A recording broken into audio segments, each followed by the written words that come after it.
வணக்கம், இது விஜிஸ் கிச்சன். இன்றைக்கி நம்ம விஜிஸ் கிச்சனில் பார்த்தீங்கன்னா வெங்காய சாம்பார் தான். அதுக்கு பார்த்தீங்கன்னா ஒரு டம்ளர் பருப்பு போட்டு ஒரு 4-5 தக்காளி போட்டிருக்கேன்.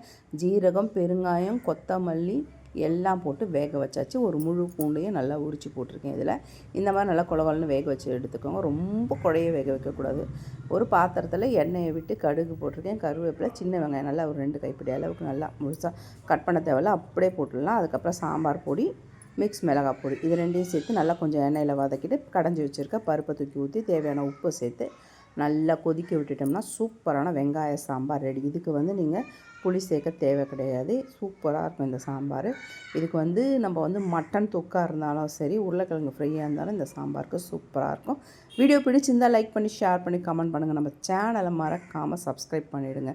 அருமையான சாம்பார் ரெடி. நல்ல ஒரு கொதி விட்டு இறக்கிட்டோம்னா சூப்பரான சாம்பார் ரெடி. வீடியோ பிடிச்சிருந்தால் லைக் பண்ணுங்கள். வணக்கம்.